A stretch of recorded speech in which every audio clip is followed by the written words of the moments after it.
Setiap keinginan tidak selamanya bisa terkabulkan, karena terkadang kita lebih sering mengikhlaskan. Di dunia ini telah terjadi sebuah bencana, teman-teman. 3 tahun yang lalu, wabah virus zombie tiba-tiba menghancurkan peradaban manusia. Dan manga ini tuh mulai berfokus kepada Aoki, seorang survivor yang berhasil bertahan hidup. Sekarang, dia itu lagi mencari posko pengungsian.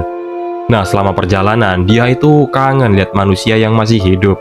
Ya, namanya juga umat manusia udah mulai punah kan.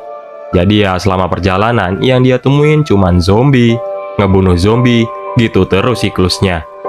Nah, ketika Aoki lagi istirahat tidur, tiba-tiba ada yang netes dari atas. Tetesan darah yang mengenai wajahnya. Tetesan ini buat Aoki bangun, dan di depan dia sudah ada gadis yang berseragam sekolah gitu. Tapi anehnya, mata sebelah dia itu beda. Menurut Aoki kayak setengah zombie. Otomatis Aoki langsung panik dan mau mengambil tongkat bisbolnya. Tapi gadis ini, dia tiba-tiba mengucapkan satu kata yang terbata-bata. Aoki, nama dia. Wah, di sini Aoki gak menyangka, teman-teman. Dan nanya ke gadis ini, "Kamu bisa bicara?" Aoki. Setelah gadis ini menjawab, seketika Aoki kaget dan masih belum percaya. Apa aku salah dengar? Enggak, dia bisa bicara. Melihat gadis ini bisa ngomong, air mata Aoki seketika menetes. Perasaan syukur, sedih, dan kangen campur aduk jadi satu. Dia benar-benar bertemu seseorang yang bisa bicara. Si gadis ini yang ngelihat dia itu kelihatan sedikit sedih ke Aoki. Dan dia berusaha mendekati Aoki. Tapi dengan sigap, Aoki melarang dia mendekatinya. Ya, menurutnya bagaimanapun wujudnya gadis ini, dia masih tetap zombie. Dan dia heran gitu, kenapa dia bisa tahu namanya.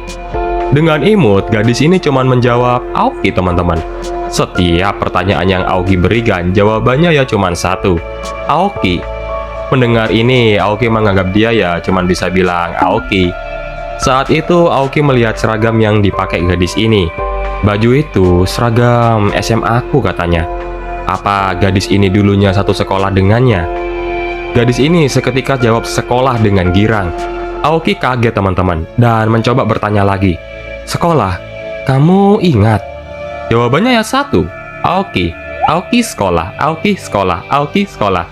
Melihat ini, Aoki cuma diem doang, sedangkan gadis ini malah senyum sendiri. Tapi Aoki mulai berpikir, kenapa juga dia membodohi dirinya sendiri? Zombie ya tetaplah zombie.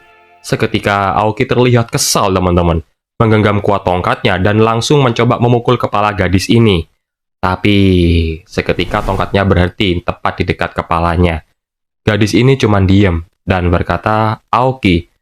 Melihat tes percobaan tadi, Aoki berkesimpulan kalau gadis ini memang benar-benar bukan manusia. Dia adalah zombie. Setelah itu, Aoki pergi meninggalkan gadis ini sambil berterima kasih sudah bicara dengannya. Andai saja kamu manusia. Sepanjang perjalanan, Aoki merasa heran gitu. Zombie aneh, kenapa nggak mau menggigit dia? Aoki, wah ternyata dari belakang gadis ini tuh mengikuti dia. Sepanjang perjalanan, gadis ini mengikuti Aoki terus sambil bilang Aoki, Aoki, Aoki. Wah ya jujur lama-kelamaan Aoki muak ya teman-teman. Dia berusaha kabur dari gadis itu. Hingga akhirnya dia sampai di sebuah gedung. Dan ternyata gadis tadi belum menyerah mencari Aoki. Di saat yang sama, tiba-tiba segerombolan zombie itu mengarah ke Aoki. Wah, jelas karena banyak, satu-satunya solusi ya cuman lari, teman-teman. Ketika Aoki mencoba kabur, ternyata di depan dia udah ada kerumunan zombie lagi.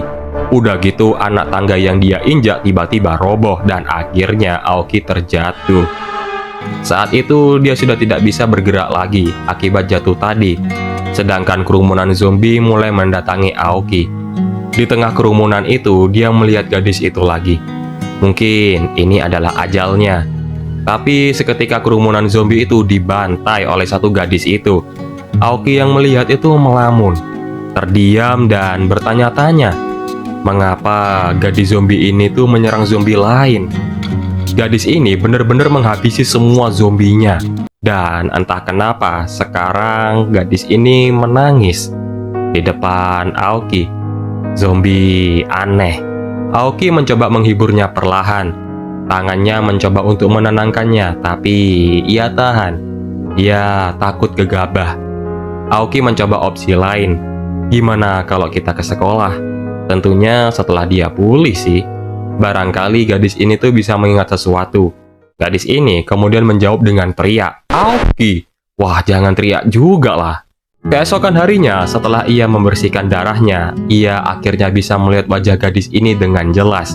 Dan jujur aja teman-teman, gadis ini benar-benar manis. Nah, sekarang Aoki menawarkan berbagai makanan kaleng dia kepadanya. Dia boleh memilih apa aja. Seperti biasanya, jawabannya cuma satu. Dan dia akhirnya memilih satu kaleng makanan. Ia langsung mencoba makanannya, bahkan sebelum kalengnya dibuka. Aoki akhirnya membuka kalengnya dan mengajarinya bagaimana cara memakannya. Setelah itu, gadis ini mulai memakan makanan kalengnya dengan cepat. Nggak kenyang dengan satu kaleng, mencoba makan makanan yang lain, tapi kali ini makanan kucing. Awalnya nggak diizinin ya sama Aoki, tapi ya terserah lah. Nah, ternyata beneran gadis ini makan makanan kucing. Ekspresinya bener-bener bahagia teman-teman. Melihat ini, Aoki penasaran rasanya dan mencoba mencicipinya. Dan ya, rasanya gak enak sih, ya karena emang gak bisa dimakan. Kemudian tiba-tiba gadis itu mendekatinya. Dengan sigap, Aoki menjauhkan dirinya dari dia. Tangannya gak sengaja kena ke yang bagian sensitifnya.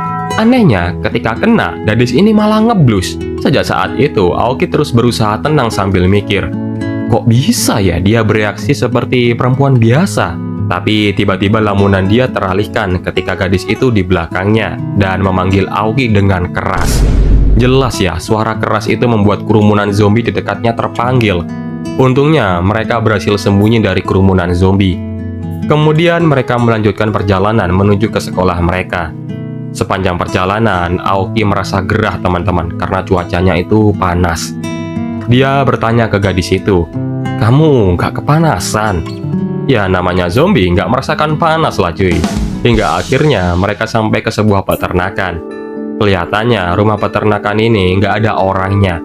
Tanpa banyak mikir lagi, Aoki membuka pintu rumah tersebut dan perlahan Aoki masuk ke dalam rumah tersebut.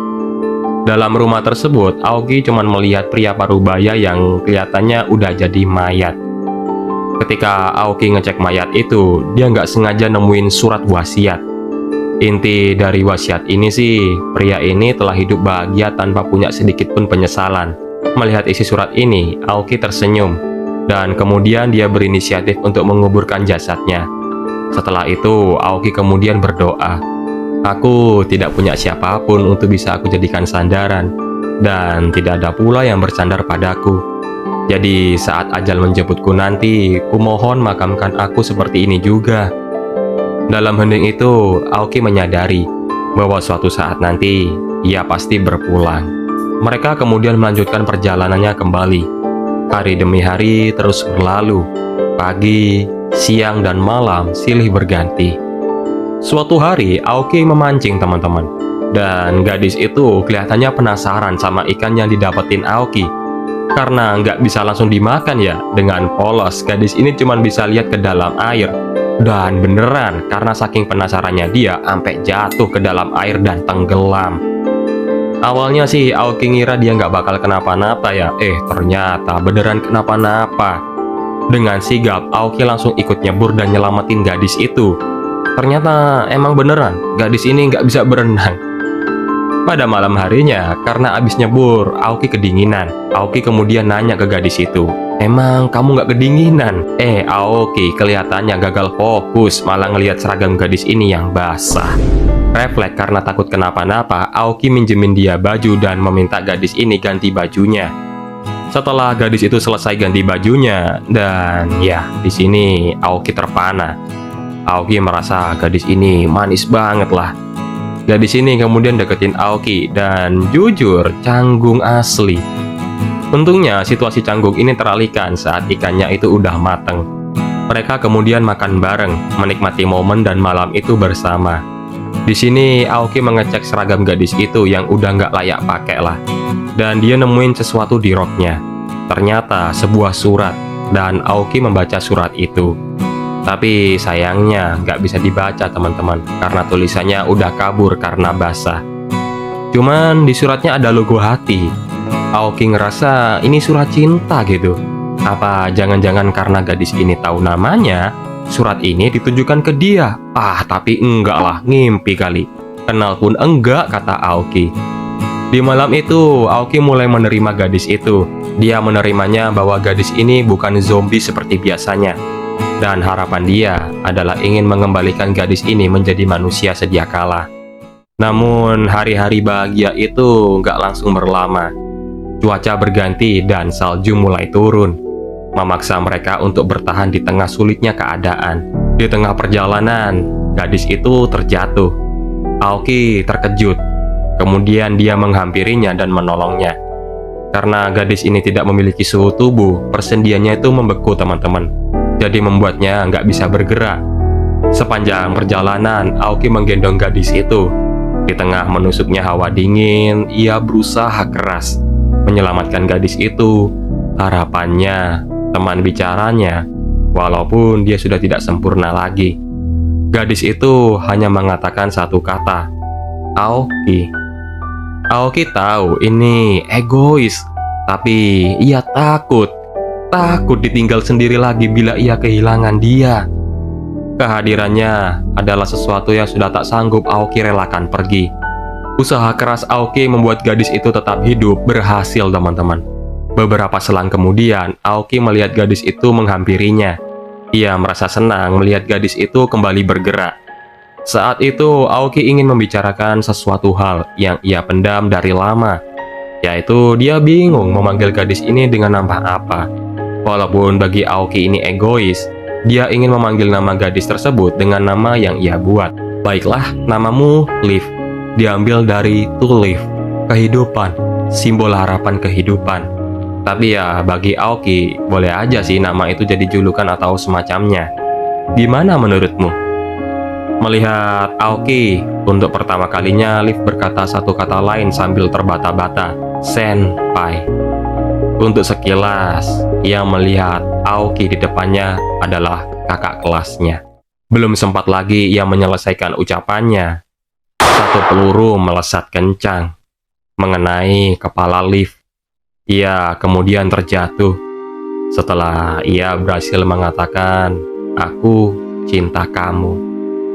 Liv kemudian meninggal di tempat. Wujudnya yang telah berubah, tapi cintanya tidak berubah. Aoki terdiam, melihat harapan hidupnya telah tiada. Ia melihat seseorang di sampingnya yang telah menembak Liv. Orang tersebut melihat Liv adalah zombie.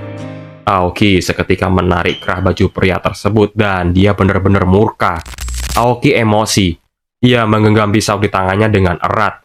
Pria tersebut membela dirinya bahwa ia menyelamatkan Aoki karena gadis tersebut adalah zombie.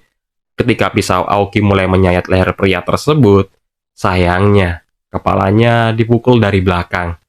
Ia terjatuh tak berdaya, melihat Liv di sampingnya yang telah tiada. Di tengah dunia yang sudah tidak waras ini, harapan hidupnya masih saja direnggut tanpa izin. Saat terbangun, Aoki berada di lokasi tujuannya semula, posko pengungsian. Meski banyak orang yang tinggal di sana, Aoki langsung pergi, melanjutkan perjalanannya, sendirian dan hanya kesepian yang menemaninya lagi. Sebentar lagi, aku sampai di sekolah, Liv. Setelah cerita singkat pahit itu, di akhir manga ini memberikan flashback kepada kita saat dunia ini masih belum mengalami wabah zombie. Di sebuah sekolah, Aoki disapa oleh temannya dan di belakang mereka terdapat dua gadis berjalan bersama.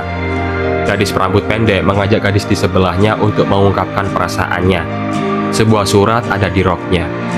Gadis berambut pendek mengatakan bahwa ini saatnya temannya mengungkapkan perasaannya kepada senpai yang ia suka. Gadis yang akan mengungkapkan perasaan tersebut adalah Liv. Tapi hari itu adalah tragedi. Dari belakang dengan cepat, ia digigit oleh zombie. Tepat pada detik itu, keseharian yang biasa mereka jalani berakhir. Selama ini, ternyata Liv menyukai Aoki, kakak kelasnya. Tapi sayang, takdir memaksa mereka harus berpisah untuk selamanya. Terima kasih yang sudah menonton video ini hingga akhir. Terima kasih kepada Kariki Hajime sebagai komikus yang telah memberikan sepotong moral bahwa meskipun berat, kita harus siap merelakan sesuatu hal yang sangat kita sayangi suatu saat nanti. Karena ini adalah kehidupan. Judul manga one shot ini adalah Live.